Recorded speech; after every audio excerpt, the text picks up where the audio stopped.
بسم اللہ الرحمن الرحیم۔ ناظرین و سامعین السلام علیکم۔ میں ہوں آپ کا دوست، آپ کا ہوسٹ صابری میاں، اور آپ دیکھ رہے ہیں اردو ورڈ یوٹیوب چینل۔ حضرت سلیمان علیہ السلام کو کسی موقع پر ہدہد کی ضرورت محسوس ہوئی۔ ہدہد کے متعلق مشہور ہے کہ جس مقام پر پانی سطح زمین سے نزدیک تر ہو اسے معلوم ہو جاتا ہے۔ اللہ بہتر جانتا ہے کہ انہیں یہی ضرورت تھی یا کچھ اور تھی۔ انہوں نے پرندوں کے لشکر میں ہدہد کو تلاش کیا لیکن وہ وہاں نہ ملا۔ آپ کو اس بات کا سخت رنج ہوا اور فرمایا کہ یا تو وہ اپنی غیر حاضری کا کوئی معقول وجہ پیش کرے ورنہ میں اسے سخت سزا دوں گا یا ذبح ہی کر ڈالوں گا۔ سلیمان علیہ السلام کی سلطنت فلسطین، شرق، اردو اور شام کے کچھ علاقے میں تھی۔ افریقہ میں بھی حبشہ اور مصر کا کچھ حصہ آپ کے زیر نگین آ گیا تھا، لیکن جنوبی یمن کا علاقہ آپ کی سلطنت سے بہت دور تھا۔ ہدہد حضرت سلیمان علیہ السلام کے لشکر سے غائب ہو کر یمن کے علاقہ سبا میں پہنچا تھا۔ یہاں کے لوگ تجارت پیشہ اور آسودہ حال تھے۔ کچھ دیر بعد ہدہد حضرت سلیمان علیہ السلام کے پاس حاضر ہو گیا اور کہنے لگا کہ میں اہل سبا کے کچھ ایسے یقینی حالات معلوم کر آ رہا ہوں جن کی تاحال آپ کو کچھ خبر نہیں ہے، اور وہ یقینی خبر یہ ہے کہ سبا کا ملک ایک زرخیز و شاداب علاقہ ہے اور ان لوگوں کو وہاں سب ضروریات زندگی وافر مقدار میں میسر ہیں۔ ان لوگوں پر حکمران ایک عورت ہے، ملکہ بلقیس، جو بڑے عالی شان تخت پر بیٹھ کر حکمرانی کر رہی ہے۔ اس کا تخت سونے کا ہے جس میں ہیرے اور جواہرات جڑے ہوئے ہیں، اور اس وقت ایسا تخت کسی بادشاہ کے پاس نہیں ہے۔ مذہبی لحاظ سے یہ لوگ مشرک اور آفتاب پرست ہیں اور اپنے اس مذہب پر خوش اور نازاں ہیں۔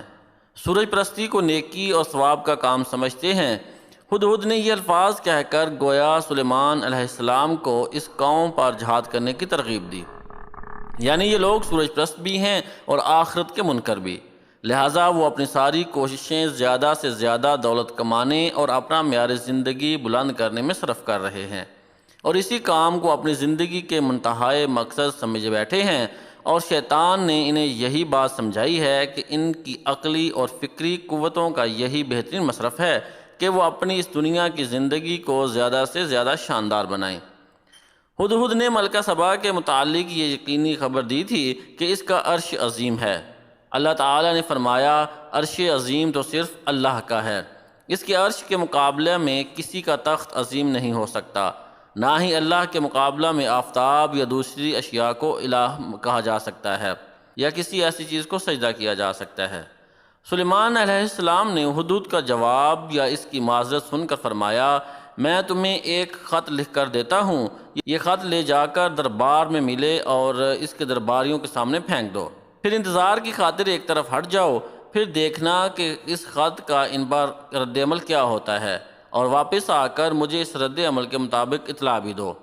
اس سے جہاں یہ بات معلوم ہو جائے گی کہ اس یقینی خبر کو ہم تک پہنچانے میں کہاں تک سچے ہو، وہاں ان لوگوں کے رد عمل سے یہ بھی معلوم ہو جائے گا کہ وہ لوگ کس ذہنیت کے مالک ہیں۔ اس وقت نامہ بر ہدہد نے یہ خط دربار میں ملکہ سبا کے سامنے پھینکا۔ اس وقت وہ سورج کی عبادت کے لیے تیاری کر رہی تھی۔ اس خط نے اسے عجیب قسم کی کشمکش میں مبتلا کر دیا، کیونکہ یہ خط کئی پہلوؤں سے بہت اہم تھا۔ مثلاً ایک یہ کہ یہ خط اسے غیر معمولی طریقہ سے ملا، یعنی یہ خط کسی ملک کے سفارتخانہ کی معرفت نہیں بلکہ ایک نامہ بر پرندہ کے ذریعے ملا تھا۔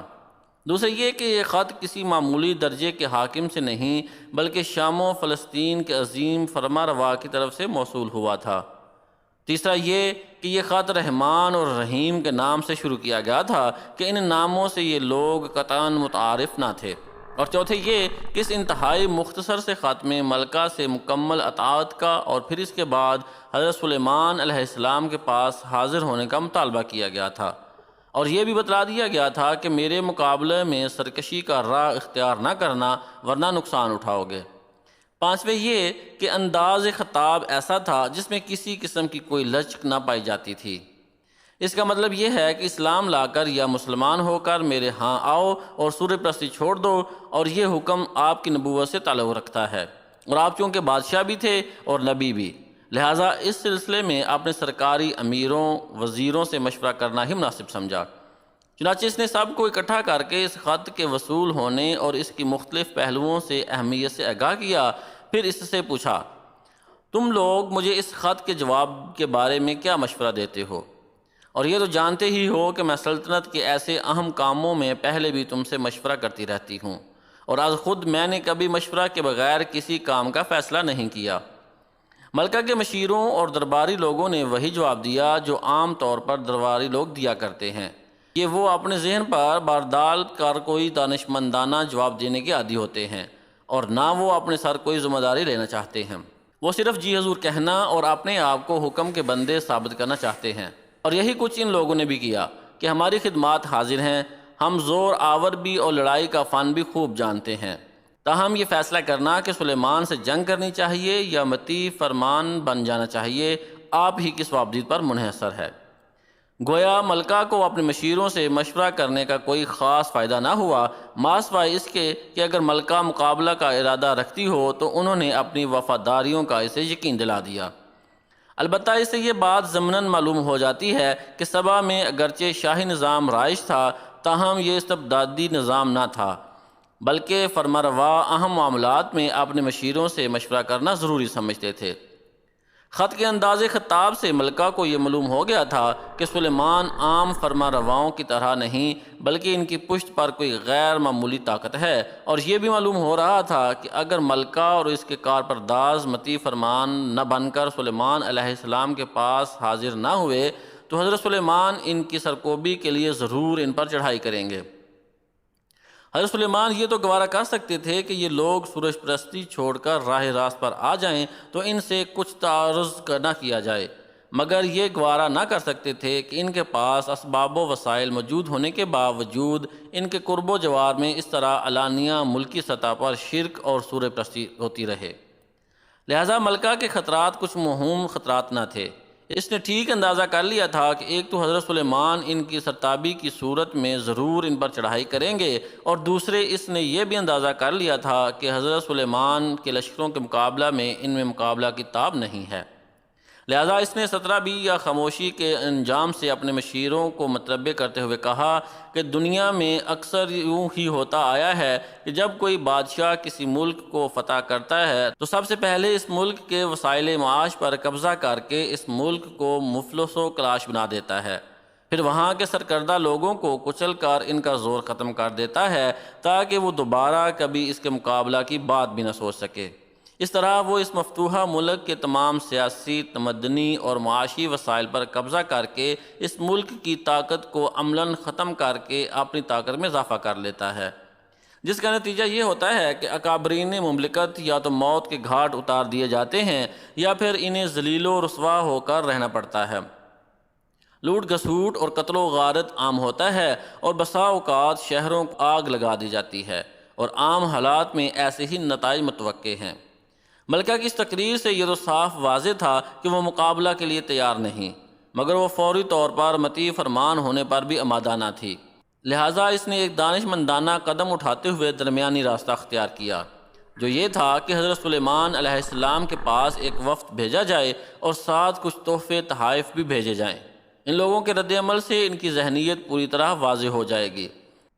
چنانچہ اس نے ہدیہ کی صورت میں بہت سامان و دولت، کچھ سونے کی اینٹیں اور کچھ نوادرات بھیجے، اور وفد کے لیے ایسے آدمی انتخاب کیے جو بہت خوبصورت تھے، اور اس کا مقصد یہ تھا کہ حضرت سلیمان علیہ السلام کا امتحان لینا چاہتی تھی وہ کس قسم کی اشیاء کا شوق رکھتے ہیں، نیز یہ کہ اگر وہ دنیا دار بادشاہ ہے تو تحائف قبول کر لے گا، اندرین صورت اس سے جنگ بھی لڑی جا سکتی ہے، اور نبی ہے تو تحفے قبول نہیں کرے گا، نہ اس سے مقابلہ ممکن ہوگا۔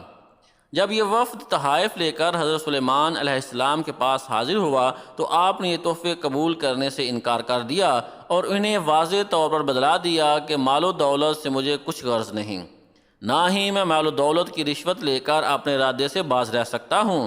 میں یہ دولت لے کر کیا کروں گا؟ وہ تو میرے پاس پہلے ہی تم سے بہت زیادہ موجود ہے۔ یہ تمہارے تحفے تمہیں ہی مبارک ہوں۔ تمہارے لیے صرف 2 صورتیں ہیں کہ تم مسلمان ہو کر میرے پاس آ جاؤ، اس صورت میں تمہارا ملک تمہارے ہی پاس رہے گا۔ مجھے کوئی اپنی سلطنت بڑھانے کا شوق نہیں، بلکہ میں شرک کا استحصال کر کے تمہیں اللہ کا فرمانبردار بنانا چاہتا ہوں۔ ورنہ پھر دوسری صورت یہ ہے کہ ہم تم لوگوں پر ایک زوردار حملہ کریں گے جس کی تم تاب نہ لا سکو گے۔ اس صورت میں تمہارا جو حشر ہو سکتا ہے وہ خود تم ہی سمجھ سکتے ہو۔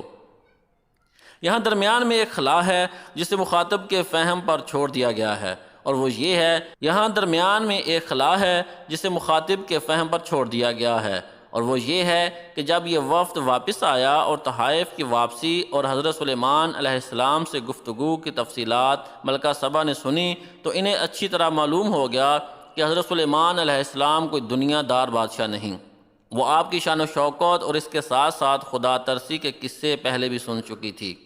تحائف کی واپسی اور وفد کے تاثرات نے تائید مزید کر دی، لہٰذا ملکہ سبا نے یہی مناسب سمجھا کہ ایسے پاکیزہ سیرت بادشاہ کے حضور خود حاضر ہونا چاہیے۔ چنانچہ اس نے حضرت سلیمان علیہ السلام کو یروشلم میں عنقریب اپنے حاضر ہونے کی اطلاع بھیج دی۔ جب حضرت سلیمان علیہ السلام کو ملکہ سبا کے آپ کے ہاں آنے کی اطلاع دی گئی تو آپ نے چاہا کہ ملکہ سبا کا وہی تخت جس کے متعلق ہدہد نے کہا تھا وہ بڑا عظیم الشان ہے، اس کے آنے سے پہلے یہاں اپنے پاس منگوا لیا جائے۔ جن آپ کے تابع فرمان تھے اور وہ یہ کام کر بھی سکتے تھے۔ اس سے حضرت سلیمان علیہ السلام کا مقصد یہ تھا کہ تبلیغ کے ساتھ ساتھ ملکہ کو کوئی ایسی نشانی بھی دکھلا دی جائے جس سے ملکہ پر پوری طرح واضح ہو جائے کہ وہ محض ایک دنیا دار فرمانروا نہیں، بلکہ اللہ نے انہیں بہت بڑی نعمتوں اور فضیلتوں سے نوازا ہے، اور اسے یقین ہو جائے کہ آپ صرف ایک سلطنت کے فرمانروا ہی نہیں بلکہ اللہ کے نبی بھی ہیں۔ آپ کے دربار میں انسان، جن اور پرند سب حاضر ہوتے تھے۔ آپ نے سب درباریوں کو مخاطب کر کے پوچھا، تم میں سے کون ہے جو ملکہ سبا کے یہاں پہنچنے سے پہلے اس کا تخت یہاں اٹھا لائے؟ ایک بھاری قد و قامت والا جن بول اٹھا، آپ تو ملکہ کے آنے سے پہلے کی بات کرتے ہیں، میں اس تخت کو آپ کے یہ دربار برخاست کرنے سے پہلے یہاں آپ کے پاس لا سکتا ہوں، مجھ میں ایسی طاقت بھی ہے۔ علاوہ ازیں میں اس تخت کے قیمتی جواہر، ہیرے وغیرہ چراؤں گا بھی نہیں، پوری ایمانداری کے ساتھ وہ تخت آپ کے پاس لا حاضر کروں گا۔ اب یہ دیوہیکل کی بات ختم نہ ہو پائی تھی کہ دربار میں ایک اور شخص بول اٹھا کہ میں اس تخت کو کم سے کم وقت میں آپ کے پاس لا سکتا ہوں۔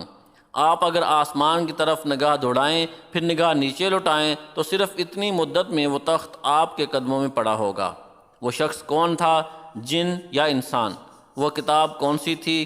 ام الکتاب یعنی لوح محفوظ تھی، یا قرآن تھا، یا کوئی اور کتاب تھی؟ وہ علم تقدیر الہی کا علم تھا یا کسی اور قسم کا علم تھا؟ یہ ایسے سوالات ہیں جن کا جواب قرآن و حدیث میں نہیں ملتا، اور غالباً اس کی وجہ یہ ہے کہ یہ باتیں سمجھنا انسان کی محدود عقل سے ماورا ہیں۔ مفسرین کہتے ہیں کہ وہ شخص آپ کا وزیر آصف بن پرخیہ تھا۔ کتاب سے مراد کتاب سماوہ ہے، اور اسم اعظم یا اللہ کے اسماء اور کلام اللہ کی تاثیر سے واقف تھا، لیکن یہ سب قیاس آرائیاں ہیں۔ البتہ نتیجہ قرآن نے واضح طور پر بدلا دیا کہ وہ شخص اپنے دعویٰ میں بالکل سچا تھا، اور فی الواقع اس نے چشم زدن میں ملکہ بلقیس کا تخت حضرت سلیمان علیہ السلام کے پاس لا حاضر کیا تھا۔ ایسے واقعات اگرچہ خرق عادت ہیں، تاہم موجودہ علوم نے ایسی باتوں کو بہت حد تک قریب الفہم بنا دیا ہے۔ مثلاً یہی زمین جس پر ہم آباد ہیں سورج کے گرد سال بھر چکر کاٹتی ہے، اور اس کی رفتار 66,600 میل فی گھنٹہ بنتی ہے۔ حیرانگی کی بات یہ ہے کہ اس قدر عظیم الجثہ زمین برق رفتاری کے ساتھ چکر کاٹ رہا ہے اور ہمیں اس کا احساس تک نہیں ہوتا، اور یہ ایسی بات ہے کہ ہم ایمان کی حد تک یقین رکھتے ہیں۔ اب اس زمین کی جسامت اور وزن کے مقابلے میں ملکہ بلقیس کے تخت کی جسامت اور وزن دیکھیے، اور معرب سے یروشلم کا صرف 1,500 میل کا فاصلہ ذہن میں لا کر غور فرمائیے کہ اگر یہی بات ممکن ہے تو دوسری کیوں ممکن نہیں ہو سکتی؟ اور یہ تو ظاہر ہے کہ جو شخص چشم زدن میں تخت لایا تھا تو وہاں بھی اللہ ہی کی قدرت کام کر رہی تھی۔ یہ اس شخص کا کوئی ذاتی کمال نہ تھا، اور نہ ہی وہ تخت ظاہری اسباب کے ذریعے وہاں لایا گیا تھا۔ بلقیس جب حضرت سلیمان علیہ السلام کے دربار میں پہنچی تو اسے تخت دکھا کر پہلا سوال ہی یہ کیا گیا کہ کیا تمہارے پاس بھی ایسا تخت ہے؟ وہ بڑی عقل مند عورت تھی، اس نے فوراً پہچان لیا کہ یہ تخت اسی کا ہے، البتہ اس میں کچھ تبدیلیاں کر لی گئی ہیں، لہذا اس نے جوابی سوال کے مطابق دیتے ہوئے کہا کہ یہ تو بالکل ویسا ہی لگتا ہے۔ اگر اس سے یہ سوال کیا جاتا کہ کیا یہ تیرا تخت ہے، تب وہ یہ جواب دیتی کہ ہاں یہ میرا ہی تخت ہے۔ اس امتحان سے حضرت سلیمان علیہ السلام نے اس کے عقل مند ہونے کا اندازہ کر لیا۔ اس سوال کے بعد جو بات حضرت سلیمان علیہ السلام اسے سمجھانا چاہتے تھے اس نے خود ہی اظہار کر دیا اور کہنے لگی، یہ عرش کے یہاں لانے کا کام واقعی معجزانہ ہے جو آپ کی نبوت کی دلیل ہے، لیکن ہمیں تو اس سے پہلے ہی آپ کے متعلق بہت کچھ معلومات حاصل ہو چکی ہیں اور آپ کتاب فرمان بن کر ہی یہاں آئے ہیں۔ یہ بلقیس کی عقل کا دوسرا امتحان تھا۔ حضرت سلیمان علیہ السلام نے اپنے محل کا صحن کچھ اس انداز سے بنوایا تھا جس کے اوپر شیشہ جڑا ہوا تھا، لیکن جب کوئی شخص محل میں داخل ہوتا تو اس کا زاویہ نگاہ ایسا ہوتا تھا کہ اسے وہ صحن ایک گہرا پانی کا حوض معلوم ہوتا تھا جس میں پانی لہریں مار رہا ہو، اور اس کی کیفیت کچھ ایسی تھی جیسے کسی دور سے دیکھنے والے کو ریت کا تودا یا سراب ٹھاٹھے مارتا ہوا پانی نظر آتا ہے۔ آپ نے بلقیس سے فرمایا کہ چلو اب محل میں چلیں۔ بلقیس نے جب صحن کا یہ نظارہ دیکھا تو اسے پانی کا گہرا حوض سمجھ کر اپنی پنڈلیوں سے اپنے پانچے اٹھا لیے۔ تب سلیمان علیہ السلام نے اسے بتلایا کہ پانچے اوپر چڑھانے کی ضرورت نہیں، یہ پانی کا حوض نہیں بلکہ شیشے کا چکنا فرش ہے۔ گویا وہ اس امتحان میں دھوکہ کھا گئی، یعنی جس طرح میں نے شیشہ کے صحن کو پانی کا لہریں مارنے والا گہرا حوض سمجھ کر غلطی کھائی ہے، اسی طرح میں اور میری قوم سورج کی چمک اور دمک دے کر اسے معبود سمجھنے لگے، تو یہ بھی ہماری فاش غلطی اور اپنے آپ پر ظلم تھا۔ بلقیس جو اللہ رب العزت پر ایمان لائی تو یہ علی الوجہ البصر تھا۔ کئی واقعات پہلے ایسے گزر چکے تھے جن سے اسے یہ یقین ہوتا جا رہا تھا کہ سلیمان علیہ السلام واقعی حق پر ہیں اور اللہ کے نبی ہیں، اور اس کے مذہب کی بنیاد باطل پر ہے۔ سب سے پہلے تو اس نے خط کے مضمون سے یہ نتیجہ اخذ کیا تھا کہ اس قسم کا خط بھیجنے والا کوئی عام فرمانروار نہیں ہو سکتا۔ پھر جس نامہ بر کے ذریعہ اسے یہ خط پہنچایا تھا وہ بھی ایک غیر معمولی بات تھی۔ وہ اور تحائف کی واپسی سے بھی اس نے یہ اندازہ لگا لیا تھا کہ وہ دنیا دار فرمانروا نہیں، نیز یہ کہ وہ کبھی اس کے مقابلے کی تاب نہ لا سکے گی۔ پھر تحائف لانے والے وفد نے جو عظیم فرما روا کے منکسرانہ اور مزاج اور پاکیزہ سیرت کے حالات بیان کیے تھے تو ان باتوں سے بھی وہ شدید متاثر ہو چکی تھی۔ پھر جب وہ حضرت سلیمان کے پاس پہنچی تو جس تخت کو وہ اپنے پیچھے چھوڑ کر آئی تھی اسے اپنے سامنے پڑا دیکھ کر وہ حضرت سلیمان علیہ السلام کی نبوت کی دل سے قائل ہو چکی تھی۔